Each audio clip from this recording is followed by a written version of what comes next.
It's my senior year in high school, and we're on a field trip at the opera.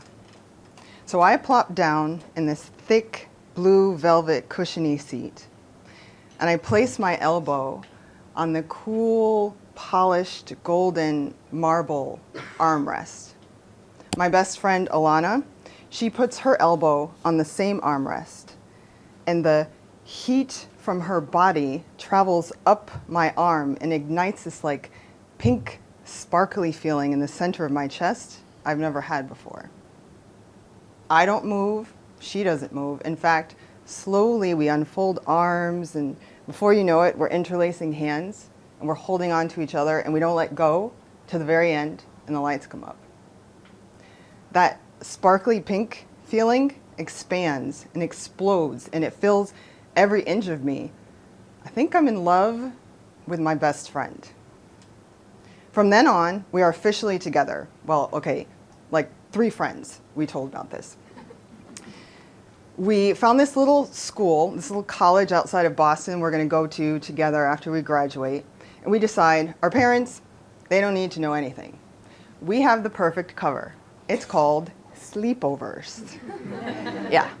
So this one Friday, I'm sleeping over her house, and it's Shabbat dinner, which is a holy night in Judaism. My mouth is watering as I reach out for my first slice of challah bread. If you've never had challah bread, find challah bread. When Alana's mom says, "Ladies, put the challah bread down, we need to talk." Now my mouth goes dry and my throat just clamps up. We know the two of you are more than friends. But the problem is not that Kim is a girl. The problem is that Kim is not Jewish. My throat relaxes, and I'm like, problem, no problem, yeah? Same God, different team, sorted. Immediately, I find synagogues outside of that school in Boston we're going to so that I can begin my official conversion from Christianity to Judaism, right? Sorted. Next time that she sleeps over my house, I forget to lock the door, or I forget to close the door, I don't know. All of a sudden, Dad comes in and he sees us kissing on my bedroom floor. Alana and I look at each other, and then we look at Dad, and his face just goes blank. And he closes the door and he walks away. Now, life continues normally in my house. Mostly what I'm saying to you is we still go to church every single Sunday like we have from the beginning of time. By church, I don't mean these big, beautiful tourist gathering spots like we have here in Spain.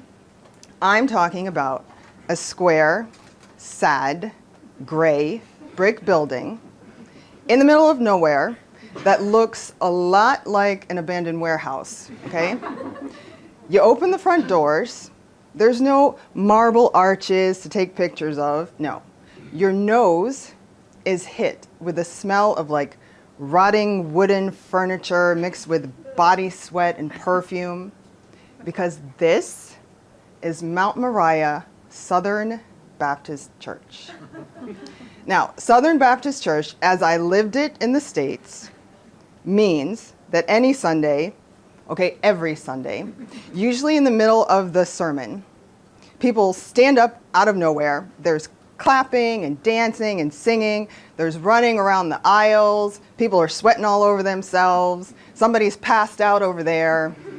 There's ministers in every corner of the room with the people passed out. They're putting their hands and they're shaking the demons off and getting rid of afflictions and stuff. Now, I've never seen someone actually pull like a snake out of the basket, ever, but I think you know where I'm going here. Next Sunday, we're in church. It's the middle of the sermon. All of a sudden I hear, "Kimberly Russell, please come up to the front." So I go up to the front, and the ministers start making this tight circle around me. It's kind of like hyenas around a baby gazelle. And then the circle parts just enough to let the pastor in. He's got these tight little black eyes, and his tight little black eyes get even tighter and blacker. And then he puts his palm on the center of my forehead, and he pushes me back. Now, in Baptist speak, this is my sign to fall back into the ministers around me and start crying and begging forgiveness for my sin. Yeah. Instead, I dig my feet deep through that old ass carpet like the roots of an oak tree, and I just wait. Yeah, they give up, the circle diffuses, I can sit down, and this is the moment I realize that my parents are a lot more Baptist than I am. This night, I have zero hunger for dinner. In fact, it's like someone has taken my stomach and folded it into this most intricate, teeny, tiny little origami ball and shoved this origami ball into the base of my throat. I managed maybe a handful of peanuts before I go to sleep. One afternoon, I am reading in my room, and I hear a knock on the door. And it's my dad. And he comes in, and he sits down on the edge of the bed, and this rush of hope and optimism runs up my spine. We are finally going to talk about this. We haven't talked about this at all. We're finally going to talk about this thing. It's going to be great. The prodigal son Bible story, he begins. I squint my eyes suspiciously.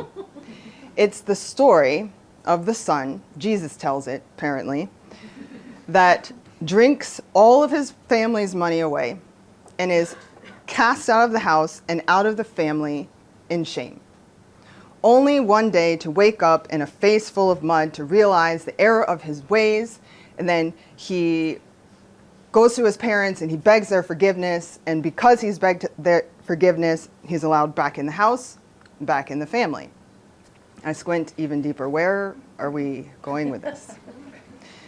We've decided, your mom and I, that you have two options. If you and Alana intend on being a couple, you're going to have to figure out how to pay for that college all by yourself. And you got to move out of the house immediately. Your other option, if you want to stay, you need to break up with Alana, drop out of college, get a job in town, and go to Christian therapy, psychotherapy, by a therapist, I'm not kidding, by a therapist of my choosing for you. You'll be our prodigal daughter, he says. It's simple. It's a choice. It's yours. He's almost smiling. As he speaks, my body just freezes one bit at a time. I can't feel the tips of my fingers anymore, and my tongue has grown thick and cold and heavy in my mouth. But when he calls me his prodigal daughter, this determination runs through me, hot and warm, and I just burst out, "Prodigal daughter? I'm not your prodigal daughter. I didn't do anything wrong."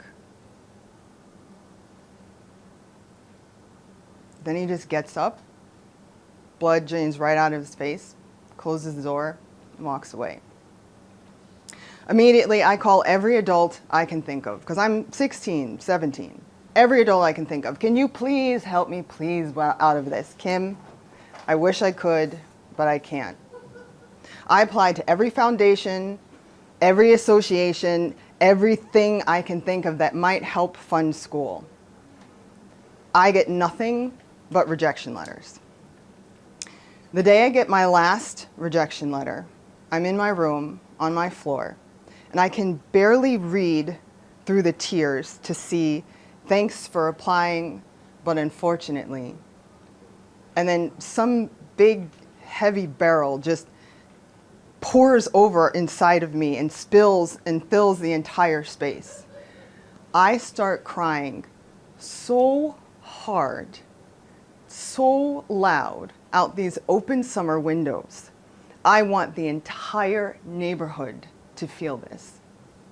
I cry so hard and so loud. I want my parents to feel in the bottom of their stomach what I have been feeling in the bottom of mine. That every single cell in my body has failed. I've lost everything that's ever meant anything to me. And then all of a sudden, I can't cry anymore if I want to. I try, but I can't. This beautiful wave of peace comes over me. I fall asleep eventually right there on the floor, and I sleep better than I have in months. A few weeks later, I go to my first therapy appointment. Alana and I try to stay together secretly, but she eventually falls in love with a girl at college, and I eventually fall in love with this boy at the bakery that I'm working at. The entire time, the peace remains. In fact, the peace grows. I've surrendered, and that's how I set my own self free.